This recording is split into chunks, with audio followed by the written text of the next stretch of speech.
Hey, everybody. This is Wake Up Call, the podcast. I'm your host, Christina Previn, and joining me today at the new edition of the hashtag FemSTEM series, where we are showcasing incredible women in the STEM professions.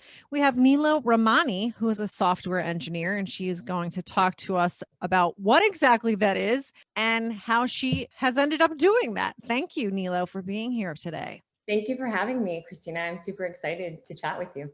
I know. I'm excited to chat with you too. So, I just mentioned the FemSTEM series is a new one, and you are actually the first guest on the FemSTEM series. So, I'm excited about that. And really, what I'd like to do with this series is, like I said, highlight women that are in the STEM professions, because as we know, that there are a lot of men in those professions, and we don't see the women quite as much, but they're out there. So, thank you for also putting some awareness to this. Yeah, no, thank you for putting this together. When I read FemSTEM, I was just like, wow, that's so clever. I definitely want to be a part of that. And you're right, it is a male-dominated field for sure. And I do have my fair share of, stories.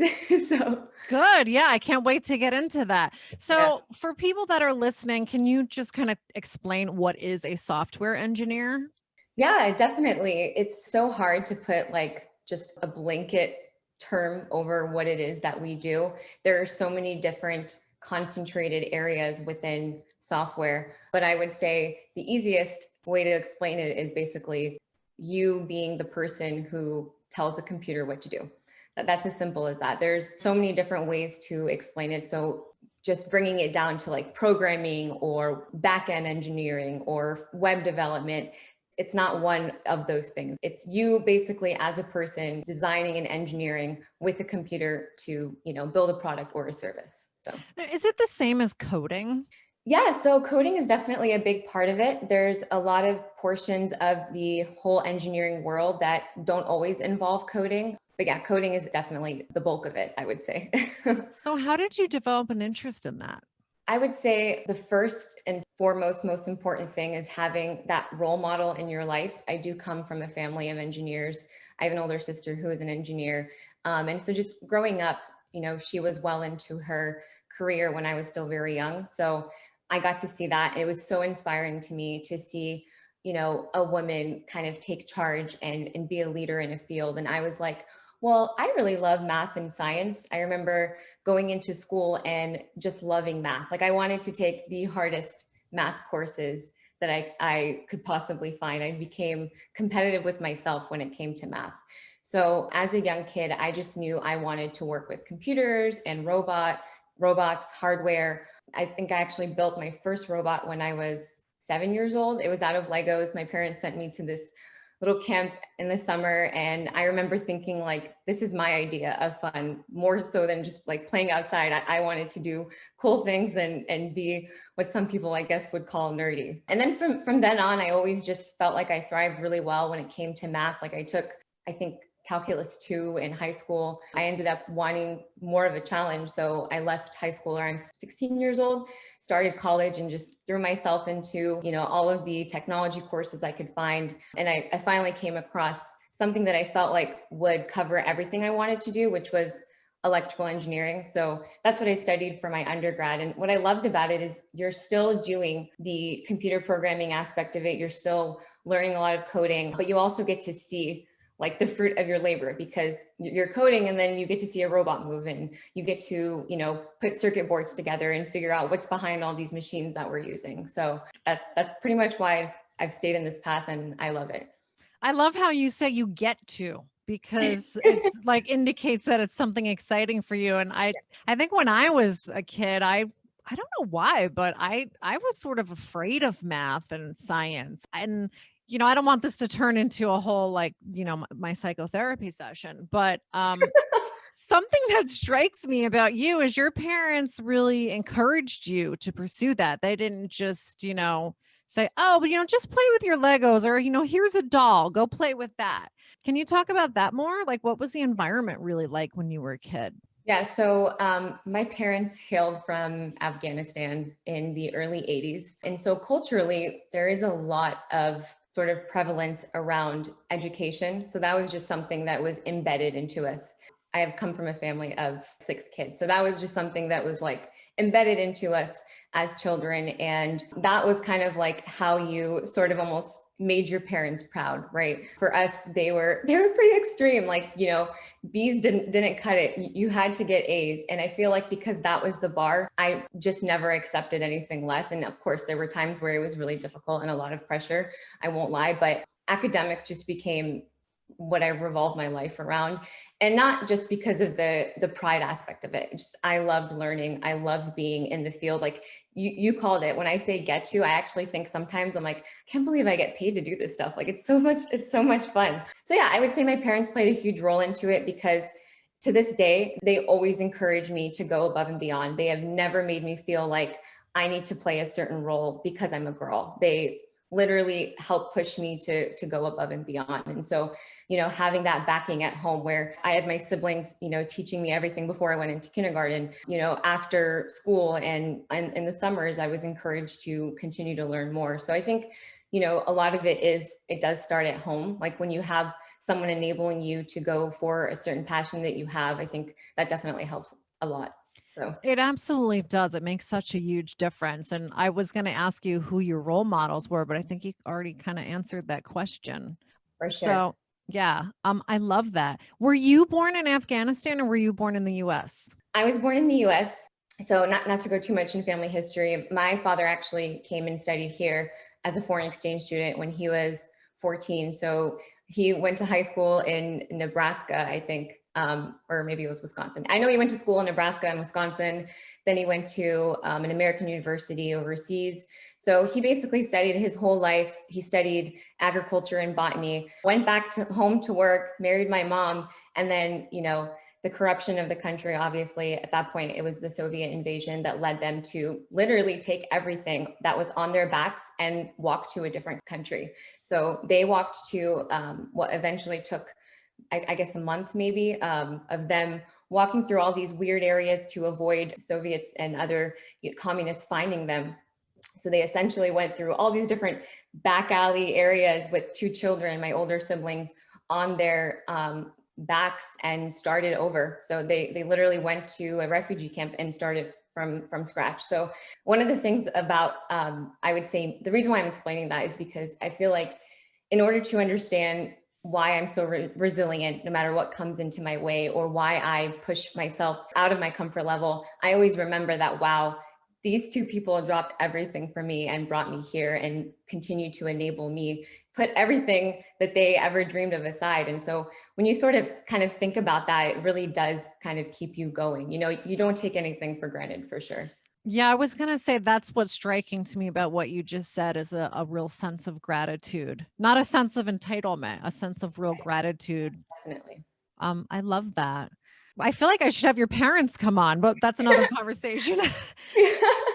So tell me, when I know you had these incredible influences at home, but having grown up in the American school system myself, looking back on things, I can definitely see where there were times that girls were sort of encouraged to do certain things, boys were encouraged in a different way. There's a lot of studies on the way that kids behave differently in the classroom. Like, for instance, boys typically are more willing to raise their hands and ask questions than girls. So, what do you remember about your, I guess, grade school experience or beyond in terms of what teachers were encouraging you to do and maybe even what the other kids were doing? I was, and I will admit it, a very competitive kid when it came to, wanting to be the best at everything. I always took pride in like wanting to know the answer or asking more to learn to get there. So I never had this like preconceived notion in my head that, oh, I'm going to stay quiet and let, a boy answer instead. That was just never a thought in my head. I think naturally just wanting to be the person who understands everything, I think just drove me to wanting to be involved and participate. So, were there other girls that you were friends with that were, what is the expression, mathletes? Um, Like you?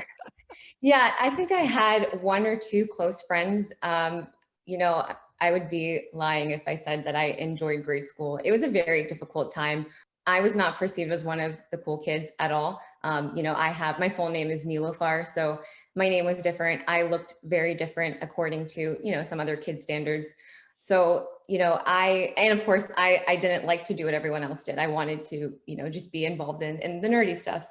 So I would say I had like one or two friends who, naturally I was drawn to because maybe they understood me or because they also were very focused on their education. But yeah, grade school was definitely tough. I think just being a minority, being a female, trying to do something different, kids are just mean sometimes. Yeah, they are, no matter Yeah, what. for sure, for Where sure. did you live? Where did you grow up? So I grew up in Springfield, Virginia. So Fairfax County in Virginia. There's a pretty cool school system. And the funny thing is we are a very diverse area, like extremely diverse. So luckily after grade school, I've never had to deal with too many, horrible instances of being perceived as different because I'm a minority. I mean, there definitely have been times where it's happened in my career, but I would say even though I came from such a diverse area, I definitely did, experience my fair share of fun drama from young kids. So Yeah. Well, it looks like you were able to push through that yeah. just fine. So then tell me about when you were going to college. Where did you go? And, what had you kind of decided you wanted to be when you grow up at that point in your career? Yeah. So like I mentioned, at 16 years old, I just had this epiphany that I had already finished all of my requirements for school. And I was like, I don't want to spend the next year with these mean kids, eh? And I just want to go to college. I want to go forward and become an engineer. So I, I kind of decided that towards the end of being 16. So my senior year was coming up. I remember going to my counselor and going to a few of my teachers. I actually had my AP Calc 2 teacher tell me, oh, that's a shame. You would have become an engineer if you stayed 1 year longer. What does that even mean? I don't get it. I think their perception was, oh, you just want to go out into the world and, have fun. But I actually just wanted to go and move forward. I didn't think that last year was really going to do me any good. I was already enrolled in college courses at our local community college. So what we have in Northern Virginia is we have a 2-year transfer program where you can go and get accepted into a 4-year university after you do your first 2 years. And so I pretty much skipped the SATs and I went and enrolled. I started out studying IT just to kind of get my feet wet with understanding programming and the world of technology, then transferred to George Mason University, which is in Fairfax, Virginia, where I pursued and finished my electrical engineering degree. So you actually got in without taking an SAT. I did. And I mean, part of it was because I went to the community college first, and it's a really great opportunity. I know some people perceive it as a little bit different, but what I loved about it is I was able to put myself through school. I worked 2 jobs while studying at the community college because I just wanted to ensure I wasn't taking up a ton of loans. So it's a really great option for folks who are just trying to figure things out the first 2 years. And, I ultimately got my degree from the 4-year university, George Mason. So to me, it was just, a means to an end. And it was a great idea, I think. So It sounds like you also had a great deal of emotional maturity because to be younger, you only had 1 year left in high school? I had 1 year left. Yeah. Okay. So, but still, when you went to college, you were probably one of the youngest ones there. I was always the youngest. I was 17 when I started. I think I was 19 when I started the engineering program at George Mason, and I still felt like I was the youngest everywhere I went. So not only were you also a woman in a male dominated field, but you were also younger. Yeah, for sure. I was one of 2 girls in my graduating class, and I actually never met the other girl until the day of graduation. I saw her in the line. I was like, huh. Wow. Wonder where you came from. I wish I had met you before. Wow, I can't believe that. Do you Yeah, know if the student body has changed since then? I hope so. I do notice that more women are starting to be less shy from the field or from just any field of engineering. So that's really encouraging. But I mean, that was only a few years ago. So even back then, for it to be, one girl in all of these courses is still pretty crazy to me. So it's, I mean, worked, and it worked well for the most part. I feel like a lot of my peers were usually very respectful. There were cases where I remember one girl telling me when I went to a testing center, she's like, electrical engineering? And I was like, yeah. She's like, do you flip your hair and let the boys do your homework? Ha ha ha. That's what I What? would do.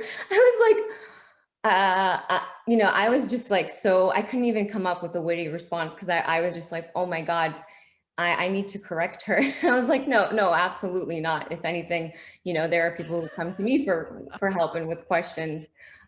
Please don't think that, you have to need a guy to help you if you're studying engineering. That's not the case. You just need ambition and resilience. So See, that's that attitude right there that you got from her is exactly what I'm referring to when, and I think I can't pinpoint exactly where or when or what comment, I've heard in over the course of my life and especially when I was younger in school that promoted that or perpetuated that, but I know it was there.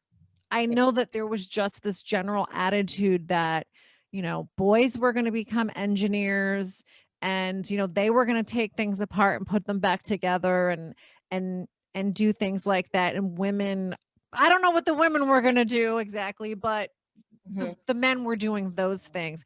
And it sounds like that girl, obviously, she had the same attitude. Yeah. So, and I think what I would have said to her, well, at least I would have thought it is I would have been like, okay, well, that's why you're not an electrical engineer. Oh my God. Well, I mean, if anything, maybe we could spin it and say like, no, you can do this too. You don't need, I don't want you to think like that, And yeah, you're right. It's not only, we can't always just say it's men that think like that. If we have women still thinking like that as well. And I've had that sort of reaction so many times where it's like, oh my God, engineering, you must be really smart. And I just hope that, well, I mean, for one, that's a compliment, but I just hope that that's the same reaction you would say to a male who is in the field, not just to a girl because she must be very smart if she's in the field. No, I think that what needs to happen is a few things. Like we as women need to start understanding and normalizing that we can go and sort of branch out into what society perceives as normal for us, and also just empower one another. So one thing I like to do is, even though I'm doing engineering, I like to get involved in recruiting, like at my company. And one of the things I always say is I would love to find more women. I think just doing like small things like that, just trying to find, a way that you can even help shape one more person's life, or even if you can take and mentor someone, even if you're only 2 years into your career, taking someone in and mentoring them so that they can also kind of break their way in. I think if we all do more things like that, then we can kind of solve this issue of, oh, it's so shocking to me that you're in this field and you're not doing what is perceived as normal for a woman. So Yeah, I'm with you totally there. And that's what I hope to do with this podcast, interviewing women like you and doctors and lawyers is sort of normalizing that and letting other young women who maybe haven't quite figured out what they're going to do with themselves yet, they can look at someone like you and say, well, I never really thought about going into engineering, but let me look into that. Or especially because we're the ones that are in going to be influencing the young girls, in grade school. And I want those girls to not even have anything in their head that would suggest that they can't do it or that they're somehow different because they want to be a software engineer or a doctor or whatever it is. So I love what you're doing. yeah, and I think that was one of the reasons why, like, I'm a pretty reserved person, but a few months ago, one of the reasons why I wanted to just start kind of going on social media and talking about what it is that I do, because I sort of feel like I've been sort of blessed with all these opportunities, and I want to give back. If even one person sees like, oh, she can do this, like she can break through, and these are really tough subjects. Maybe I can do it too. If one person benefits from that, that would mean the world to me. And I think it's more than just engineering. It's also in the medical field and the law field. Those are also male dominated fields. Although I feel like women are starting to hopefully dominate medical school, but I still think that there is room in all fields for women to sort of start kind of breaking in and trying to be less of the minority and normalize, we are also in this workforce too. We're also striving to be the best we can be. Yeah. I feel like I don't know if it's like a little off color to share this story. I hope it's not, but I remember when I was in college, which I'm a lot older than you, like I doubt that. 20-ish years ago, there was a guy that I knew who was at the Rutgers Engineering School, and somehow the subject came up whether there were any girls there. And he said, yeah, there's a couple and they all have a beard.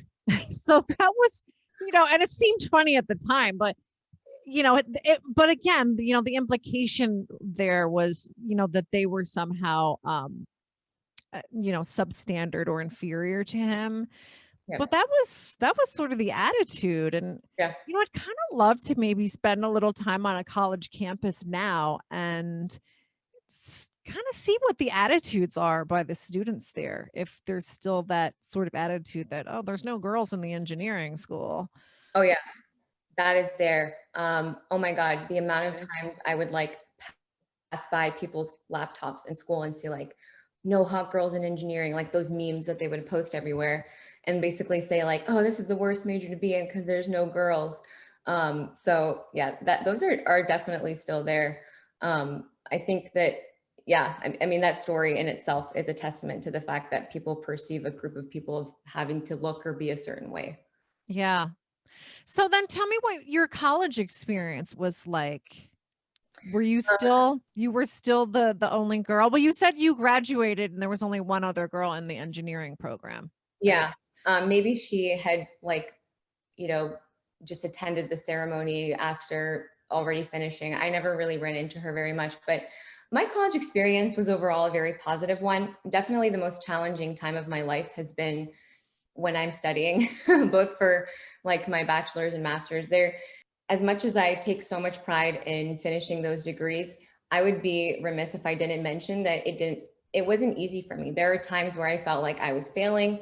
There are times where I felt like I had to study 2 extra weeks more than everyone else. Like some of the people I worked with were just like, oh yeah, I'm going to cram the day before. And I was like, I would fail. I need to go in and like, use that muscle in my brain and train it to understand these concepts. And you have to love what you're learning. Otherwise that can be very tedious and very difficult and very kind of just like unmotivating. But I loved it so much that I was like, okay, I don't have this computer brain that maybe some of my peers have, but I'm going to spend the extra 2 weeks to lock myself in a library and just learn everything that I can.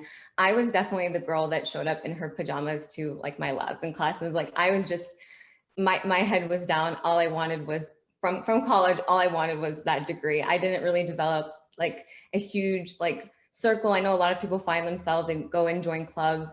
It was really all about the degree for me. And I don't want to say that's necessarily a good thing for everyone, but if you are passionate about what you're learning, then more power to you. Did you have a dream job? Was there something that you really had your sights set on? My dream job it's crazy. It's something that to this day I still am learning about myself. It's always been making an impact. Some people say, I want to be a CEO. Some people say, I want to start a startup. I want to become a partner. For me, I don't necessarily care about the title. I don't necessarily care about anything aside from I want to build cool things and be a part of something big, if that makes sense. So, yeah, I've always wanted a really cool job. I mean, I've been very blessed with having different opportunities. I've gone on different roles where I've been able to travel for these roles. I've been on like, the commercial end of software, and then like also working with software in the federal government, which is very cool because you're working on all these sort of mission critical projects with the Department of Defense. So you're also making a huge impact for your country. I've been blessed with just many different opportunities. For me, the most important thing is loving the actual technology I'm working with. I don't really get too stuck on like a name. Like some people, their dream job is, at one of those big tech companies. I'm not necessarily like that. I don't get too attached to a name because you could have that name, but not necessarily be happy about the work that you're doing. I would rather be working for a no-name company, but building something really, really cool. Because I think that it's just more satisfying and beneficial when you're actually loving what you're doing, not just, hiding under this umbrella of, oh, I work for so-and-so, or I Yeah. work for this. So I just go where the passion like leads me essentially. So when you finished undergrad, what was your passion? What did you apply for? Um, to be honest with you, when I finished undergrad, I wanted a year and a half of like just traveling and finally being social because I feel like I was so out of the loop. I mean, all my friends and family had officially just wrote me off as that person who's always in a library. So I was like, I just want to feel alive and kind of enjoy my 20s. So I would say I was very fortunate because I had an internship in the last year of my senior year. So I went into Booz Allen Hamilton. They're a consulting company. They're a pretty big consulting company. And it was a very great opportunity because they sort of helped me figure out and pave the way for what I wanted to do pretty much forever, which is like the exact sort of discipline within software engineering. What were you doing for them? I was hired as a software engineer. I got to work on a lot of cool projects, like from building prototypes for the Department of Transportation. Like I got to work on a cool electronic vehicle application prototype. I got to work on some other projects like for different government agencies where you're essentially going in and, you know, a lot of these government agencies, they're working with like legacy and older tech systems. So you get to be a part of modernizing those platforms. So bringing in newer ideas, newer technology. If you're talking about the tech world, you know, someone might think like, oh, that's not like Silicon Valley stuff, but it's more or less the same. You know, I think everyone has this perception of, especially in the tech world, that Silicon Valley is like where it's at. But the beauty of being in the tech field is you can pretty much be making that impact everywhere, whether it's something like, you know, modernizing old systems for the federal government, or, you know, going and working for an oil and gas company, which I've done before, and helping them modernize. I love the field because it literally is applicable everywhere you go. Yeah. Well, everybody needs software now. I mean, Yeah, every company, for sure. every entity needs it. So, can you give us a few examples of some softwares that you built? Sure. Without getting into like too low level nerdy examples, I would say, so the bulk of the work that I do is sort of coming in and bringing more modern, like a more modern tech stack to a service or an organization, or, you know, a government agency. So I would say that the platforms that I've really built have essentially helped these different organizations streamline their processes. So that requires you coming up with, you know, better architecture for them. That requires, you know, you sort of writing code to rewrite everything they're doing, migrating things to the cloud. I don't know if you've heard a lot about cloud technology, but essentially people used to have racks and rooms of different servers, and now you don't have to do that anymore. You can move everything over to the big cloud companies like AWS, Google's cloud, Azure. And so I come in as the engineer who helps, you know, these different organizations get to that place where you can actually go in and be scalable. You can build a robust system that someone can't hack into. You know, you can build a system where maybe someone's writing code and they want to push that update to their website right away. One example is like on Black Friday. You know, if you don't have engineers kind of ensuring the integrity of your system, your system can entirely just crash. And that causes loss of business, loss of sales, angry customers. And so I would say the bulk of the work that I do is in ensuring things like that get prevented. So, you know, other engineers can do their work. So customers and other employees can basically always have access to their system. So, you're actually going into companies that aren't just buying some kind of software, they're actually building it Yeah. for their company. So are you coming in and building it from the ground up? Are you part of a team, or do you ever come in because maybe they had someone else who didn't do such a great job and now it sort of has to be fixed? That's happened a few times. I feel like where I usually come in is because they basically need an engineer to help automate processes for them. So, you know, this example of like, for example, let's say something is just working very slow. Like this is a very slow process. I have to get up personally, hand deliver these files somewhere, you know, or I need to basically write an application, but it just takes way too long to actually put that into production. That's where someone like me comes in and helps build that strategy, that capability from the ground up. So one example is, you know, I also work as a developer, but let's say a developer is building a web application. So let's say, you're starting up a retail store, like you want to sell clothing, and, you hire a developer who actually builds that website for you. So as a customer, when you go on www, you're basically seeing the code that developer wrote. So like, let's say www.pinkclothes.com. So, someone's going into that website and they're seeing the code that person had built, but that code, how is that reaching you? Where is that living? How am I ensuring that someone can't hack into it? How am I ensuring that 1,000 people can reach it at once? That's where I come in and help the developer figure out where you can safely put your code, essentially. I think the example I had given you when you and I spoke privately a few weeks ago was when Kylie Cosmetics had when she first launched like years ago, her site crashed the first time she went live. So something like that, obviously somebody maybe didn't anticipate how popular it was going to be, but something went wrong there, right? Yep.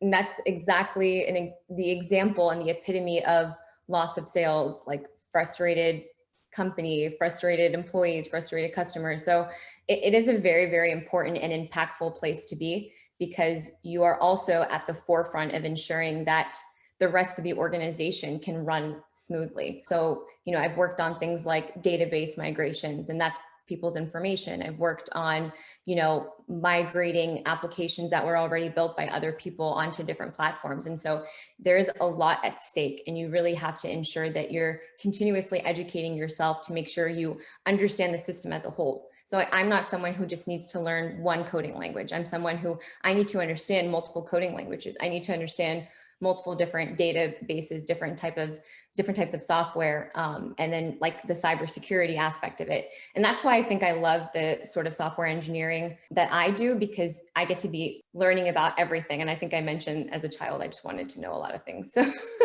I love that. So I actually was trying to go in and register my mom for a COVID vaccine, and she's a essential worker. So I go onto the website, and they were like, yeah, start the morning of, Thursday, January, what was it? Like 14th.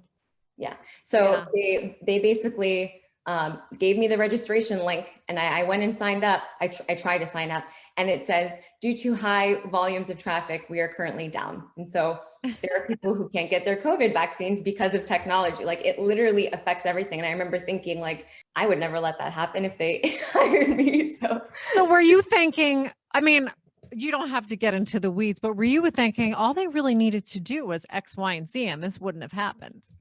Yeah, I think a lot of people, the way that they deploy software nowadays is, just assuming that they're going to have a normal amount of traffic, and the default settings of all the sort of like servers and machines that they're using are going to be okay. But unless you're outsourcing your IT or your engineering capabilities, things like that are inevitable. So yeah, back to your Kylie example, I'm sure now she probably has a team of engineers, or has outsourced to a team of engineers to ensure that her website is always up no matter what, especially during a big launch day.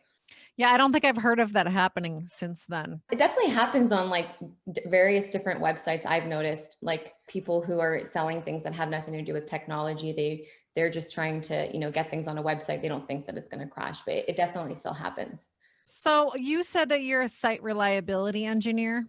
Yes, So that's basically what you do, right? You make sure it doesn't crash. exactly. It's building reliable systems. And the term like DevOps from She DevOps comes from development and ops. So at one point in time, in the old days, people would just sort of keep developers and operations separately. And so what I do is kind of bridge that gap. I'm the person who helps do both. I need to understand all the underlying systems and responsibilities of other people around me to make sure that, everything kind of uniformly comes together. And is this just your responsibility, or is there a team of people that are Yeah, doing it? there's teams of people, and this is a field that everyone is starting to adopt. I mean, I'm talking even your financial companies. It's not just big tech. They're hiring teams and teams of what they might call DevOps engineers or site reliability engineers, or, there's so many different names. Like Facebook has a production engineer because they want to make sure things are up in their production environment. Google uses SRE. Some people use infrastructure engineer, automation engineer. We do so many things. It's like, you want to make sure that everything's reliable, but if everything is up, then you have the responsibility of continuously automating and making sure that things are always deployed seamlessly. And then also, what can I do to modernize my software? Maybe there's something I can make more secure. Maybe there's something that, I can automate so I never have to do that again.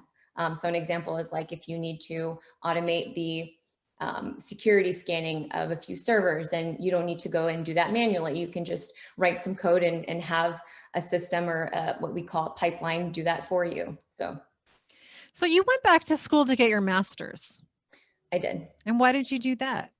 It's a good question. A lot of people ask me that. So it's funny, in tech, you actually don't really need to go to college anymore. There are a lot of people, and some of the most brilliant people that I've met who never went to college, and they're just brilliant engineers. I think that with passion and wanting to learn, you can definitely pick up everything, to be an engineer on just like self-learning. There's different certificates, free courses, like YouTube. I mean, there's a world of information out there now, and you don't actually need a degree.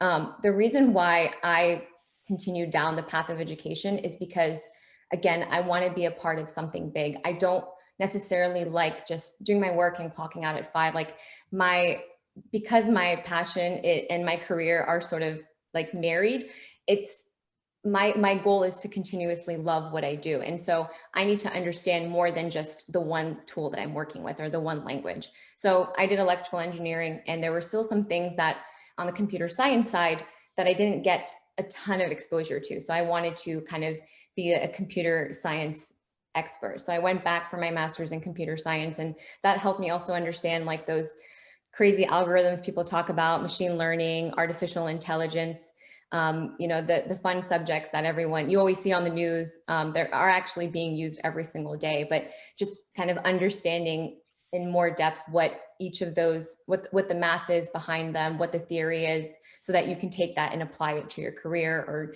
your other projects that you have going on. So that was my goal, is to kind of just become an expert about everything about me, because, in any career, you're not always going to be, for the most part, doing the same thing, especially in software. Like there's going to be times where you get a new role and you have to learn a different piece of software. So it's really important to not just, sort of silo yourself to one language or one program, one piece of software, one tool. You need to continuously learn and make sure that you understand the world of technology around you, because you are impacting different pieces of it.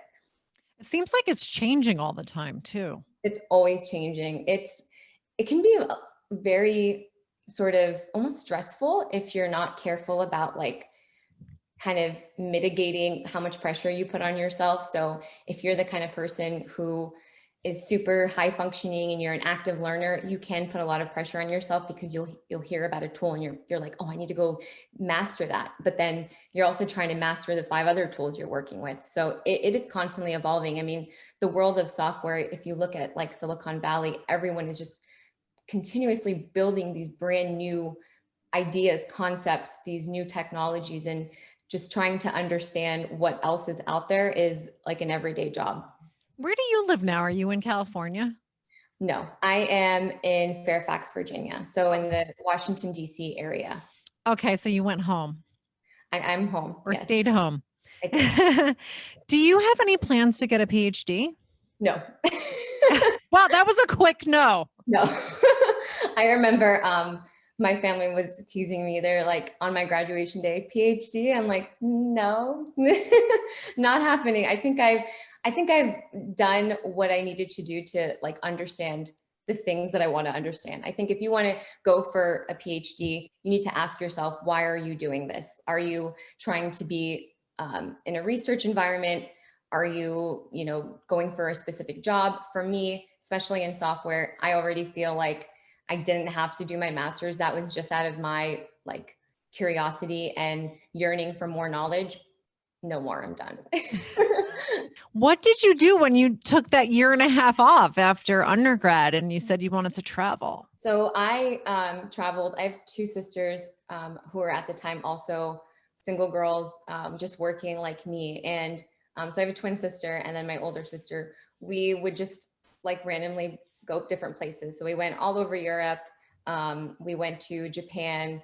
I was at least one of those people who loved history and like just the buzz of a new city and town. So when I travel, I'm not the beach bum. I'm the person who wants to go see a certain building or a certain museum. And they're also like that. So it was great because I had like the perfect travel buddies to go everywhere with. Where was your favorite place that you visited? Oh, that's so tough. I feel like it changes all the time. I would say one of the places that really sort of left an impact on me, well, I would say like two of them. One of them was definitely Japan, because it's not only on the opposite side of the world, but it's so crazy. I mean, you get so stuck in your own routine and world, and you don't realize there's a whole world of people out there who speak different languages than you, who have different practices than you. And the culture is just, oh my God, it's such a rich history. I mean, we went to these different gardens and these different temples, and just the beauty, the serenity, the peace. Like Kyoto and Tokyo were just so beautiful to me. So that definitely made a lasting impression for sure. And then just honestly, if I had to pick a second one, I would pick just all of Europe. It's so difficult because I mean, I've Yeah. been to Switzerland, Turkey, I've been to Germany. And what I love about the European lifestyle is not only does it also have that rich history, but they're so different than us, you know, like we are so work driven. I know I am, and they're not like that. You know, you would just be walking around on a Tuesday and see people just casually having lunch. And it wasn't like your corporate folks who were on a lunch break. They were just having lunch and that's Yeah. nothing to do. And to me, I'm like, wow, that's so crazy. It's so different than what, you know, we do here. I've heard that from people that live in Europe that you're kind of weird if you were to sit at your desk and have lunch because Yeah. nobody does that. Yeah. Yeah. But yeah, I think we need to be more like that here, not be so focused on work all Yeah. the time. Yeah. I tried to go to my kitchen to eat lunch now. Well, now's a little different, but It's a little difficult. so do you have any secret fantasy of building your own software, like something that you would sell? I do. Um, and there is this whole sort of kind of rat race for people in tech to become a founder and become a CEO and make a name for yourself in tech. Yeah, I would love to be a part of that and make that sort of, you know, established name in my career, and not just for the name, but the satisfaction of I built this. Especially when you hear stories of like Elon Musk and Mark Zuckerberg and how where they came from and what they were able to build, that excites so many people. But I'm also a realist, you know, like I think it's 90%, maybe that must, I don't know where I got that statistic from. I read it on a random article, but I read somewhere that 90% of startups can fail. And so I think that in order to be part of that 10%, you really need to become a seasoned engineer. And also there's luck involved as well. So for me, I want to make sure that I, through my career, firmly understand what it is that I would want to contribute before I get there. Because for me, it's not like the whole, I think a lot of people just want to work for themselves, and that's great. That's wonderful. But yeah, that would be ideal. But for me, it's like, that's not why I want to build something. That it's, I want to build something to make an impact. I want to find a gap somewhere and then go and act on it, especially in like more maybe later terms or times in my career where I actually feel like I've become somewhat of an expert. Then I can go in and confidently say, all right, I have been working in this field for enough years. I know exactly what's missing. I know exactly what's going to be big next, and then move forward. So I try not to let that pressure of like seeing all these like young founders kind of get to you, because yeah, it does take a lot of grit and a lot of risk taking. But for me, I want to make sure I'm actually contributing something and not just doing it for my own personal reasons. So That's great. I love that. Well, you're very lucky to be able to say that you love what you do and you can't, oh, I can't believe people actually pay me to do this. I mean, not too many people can really say that. Yeah, there are definitely the pros and cons for doing what I do. Going back to like the male dominated field, you know, you definitely have this sort of, I don't know, sometimes I don't know if it's me or I don't know if it's people around me, but I always feel like, especially in the beginning of my career, like I had to prove myself. So getting through those challenges can sometimes be a little bit of a struggle, but when you love what you do, it really does help kind of make up for the rest of it, for It sure. sure does. I think Katie Couric once said, you don't have to love what you do every day, but you should love it most days. Exactly. Exactly. And I tend to agree with that because think about it. We spend most of our time at work. Yeah, we really do. And I do like to kind of go offline, enjoy time with family and sort of try and be social. But yeah, you're right. The majority of what you do is at work. And so you need to make sure that you're in not only a healthy working environment, but you love what you do for sure. And so what is the makeup at work now? Would you say that women are still a minority where you are? Yeah, there are definitely times where I feel like, especially coming into new roles, that they're like, oh, she's a girl. I mean, no one's ever said that to me. I will say that. But I do. And sometimes I'm like, am I being paranoid? Are they actually doubting my skills because I'm a girl? Or is this my form of imposter syndrome? And that's a whole different tangent. I've definitely had to battle that before. And it's part of it is you thinking a certain way, and part of it is also your environment because um, tech in general has such a what I call what a lot of people call bro culture. So if you've ever watched shows like Silicon Valley, it's guys in their sweatshirts, coding out, and I don't fit that. I don't fit that kind of picture of what a tech person or technical person looks like. And so that does contribute sometimes to imposter syndrome, but I've been able to kind of battle through it because when you do work hard and you do get that good feedback, you're like, okay, I can do this. I can kind of work through it. I really, I think I can maybe count one or two other women I've worked with as far as on an engineering team. I think, yeah, one. I'm always usually the only girl, and it's something that I have now started to speak out about. So I'll speak out about it like during interviews. The first thing I ask is, how many are there women on your team? Does your leadership have women? Are there people who look like me on your leadership? Because again, I'm not necessarily obsessed with a certain name. I want to know, especially now in my career, I've become very picky with the people I work with and the roles that I work with, because I want to know that there is going to be an advocate for me. There is a place for me. So yeah, it definitely still does shock a lot of people that I work with that I love this so much, but in the end, you do kind of win them over. I still do wish that those preconceived notions were not there, that it's like, okay, you don't need to be questioned more because you're a girl. But at the same time, I do want to highlight that I've had a lot of sort of very respectful male peers. I try to see them as like my allies. And, I'm now to the point where a lot of them, I have a team working for me, and they come to me with questions all the time. So I feel like that's kind of helped battle the imposter syndrome and make it so that, okay, I don't need to keep trying to prove to people that just because I'm a girl, I am technical, I can do these things, I can code, I do understand what the guys understand. But I still feel like that there is a reason. There is a book by Malcolm Gladwell called Blink, the Power of Thinking Without Thinking. And the reason why I love reading those kind of books is because they teach you about like behavioral patterns with the people you're interacting with. And a lot of times it teaches you that instinct that you're getting, that hunch that you're getting, is sometimes very you know it's validated. You're feeling that for a reason. So Mhm. if I'm feeling that someone is kind of questioning me because I'm a girl, I work to kind of push through it. But I would love to one day see that, okay, girls are not questioned. We are brought in because of our skills, and we don't need to prove ourselves because we don't look like everyone else around us. But yeah, there are really very rare.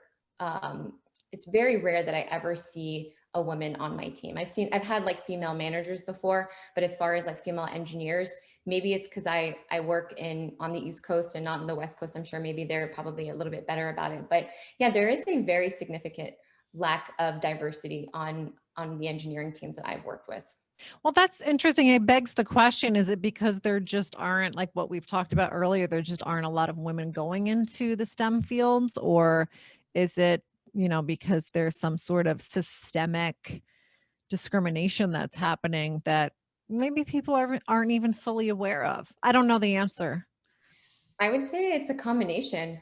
I have obviously seen a shortage of women entering the field, which is why I would love to be a part of encouraging them to go in, especially because, like I said, you don't really need to go to college for this. If you are interested, you can self-teach yourself a lot of this.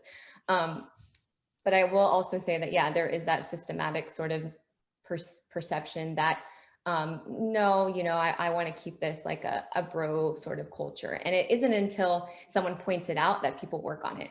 There have been a lot of times where I'm like, hey, why don't we think about hiring a woman or maybe a minority woman? And it does make people feel uncomfortable. I will say, like, I have asked like executives this question when I'm being interviewed, like, are there women on your engineering team? And I can always tell who's defensive and who actually wants to work on it. So there are people that are like, because no one has a 50-50 balance. So for you to tell me, oh yeah, we're great on women, we got it, I don't believe you. Like, Yeah. Well, what does that even mean?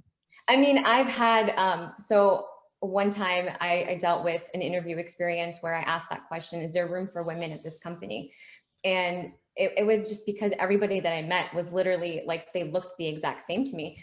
And the hiring manager came back to me and said, oh yeah, there's so many women, they're everywhere. Like, we have women on all of my engineering teams. And I was like, okay, could I meet one and like talk to them? And he's like, yeah. And the next meeting was still with the same other tech guy that looked like everyone else. So it's like, it's okay if you're not there. And that's what I want to highlight. Like, the reason why I'm asking people that is because now I feel a responsibility, and I used to shy away from it. But now I'm like, no, I have a responsibility for bringing this to people's attention, because maybe they don't know that I realize that I'm the minority, and I want you to know I realize, and I want you to continue to work on it.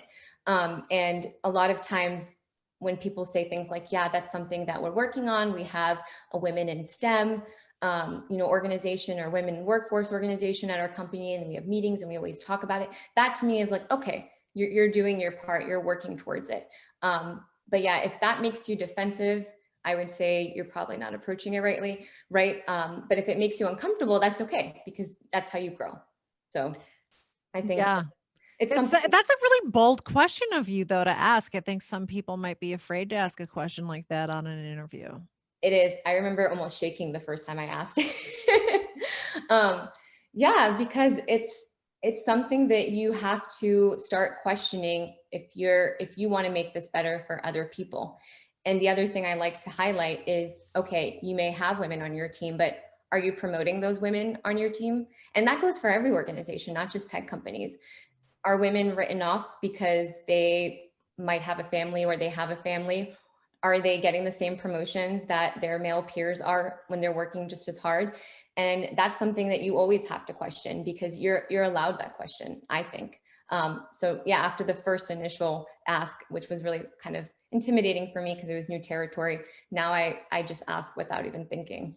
Now it's just normal. You're comfortable with it. Yeah, I exactly. think it says a lot about them too if they do get a defensive. It does. It says a lot about them. And I think that men also have a part to play in it. Like, they need to understand that, okay, if I have a female engineer I'm working with, how am I making her feel? Being aware of your sort of actions, how you're talking.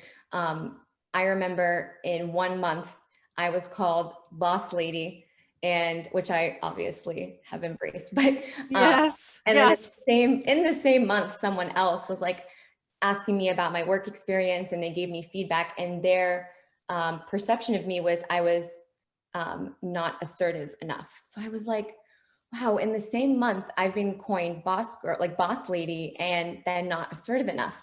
And so the old me early in my career would have taken that to heart, probably sat for 2 weeks thinking about why that person like thinks that and what I need to do to fix it.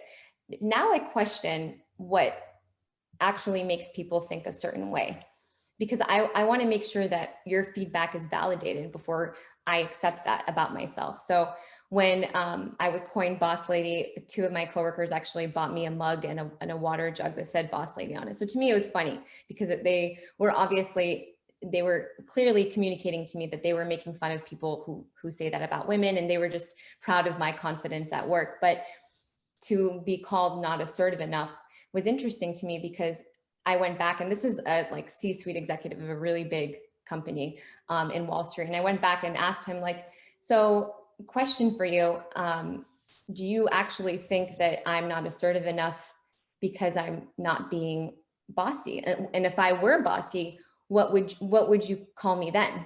You know? And those are the kind of things that people need to understand, that sometimes when a woman is acting or doing things a certain way, we get these labels. But if a man was confident at work, if he was leading teams, we don't call him boss dude, boss guy. That's not normal. That's just a high achiever. And it's those patterns that I also am starting to realize I need to call out. So yeah, I definitely snapped back a little bit at that person and said, I think I'm a confident person. I think that a lot of times if women come on too strong, they are perceived as bossy. And he actually took a step back and said, oh, well, yeah, that's probably something I should look into. And I appreciate that. Like, I appreciate that he's like, yeah, I need to start understanding how I perceive women at work and how they feel perceived at work, because they are the minority in many cases. So I think even giving just people feedback, even if they're your boss, it's okay. If they get mad, then that's on them. Yeah. But if they get uncomfortable, hopefully they work on it, Well, I think sometimes they're called a different B word. Yeah, for sure. Maybe behind your back, hopefully. Yes. Yeah.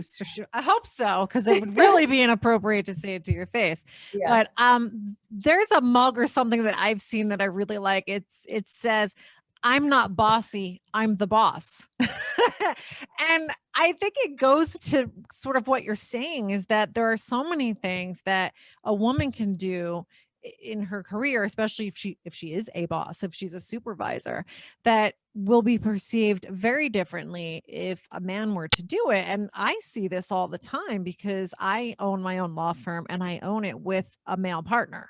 Mhm. So I have seen over the years how there are times where it's not just a coincidence and it's not something in my head, where he's been treated very differently if he'll tell somebody to do something, or tell them that they didn't do something correctly and they need to redo it. The reaction that he gets is often very different than the reaction that I get from the staff person. And this isn't for everybody. Like, I don't mean to say that this is everybody treats me differently, but there have absolutely been times where I was treated differently. And it seemed that the perception was that I was being mean, or that I was picking on them, or, that I was being the other B word. Mhm. Whereas if he said it, it was just like, well, he's the boss and he's just telling me to do something. So it's a thing. It's still there. I don't think it's just for men or women, right? Like, I think men feel this if they're your subordinate, but women do too. And sometimes I almost think it's worse with women. Really? Yeah, and that could just be my generation, but and I'm just guessing, I could be wrong, but sometimes I think women, especially if they're older than me, they've grown accustomed to having a male boss, and that's what they're used to. So then when they have a female boss, it's sort of weird for them. Like, they don't quite know how to handle that. Like, who is this lady, thinking that she can tell me what to do? Well, it's the owner of the firm. That's who. So there's a lot going on. There's a lot of subtext, and doesn't always have to do with being a man or a woman. Sometimes it's generational. And I think you've touched on this. It says a lot about the person and what experiences they have had in their lives Right. that are making them react that way to you. Yeah, there's a lot there. Different personalities, maybe slight jealousy that, you're giving them direction. It could be so many different things. And I think that we as women, and like I said, I consider the men that I work with my allies and my equal, and I hope it's mutual. They do have a responsibility to sort of be aware of their actions and perceptions at work, but we as women have work to do as well. For me personally, I always try to question, like, am I thinking that this person's perceiving me this way because of my own insecurity, or is it actually what's going on? And so Yeah. you have to actually analyze situations before you sort of act on, a decision that you've made of how you want to, treat someone. And so, yeah, I definitely think that as women, we also have to work towards empowering each other.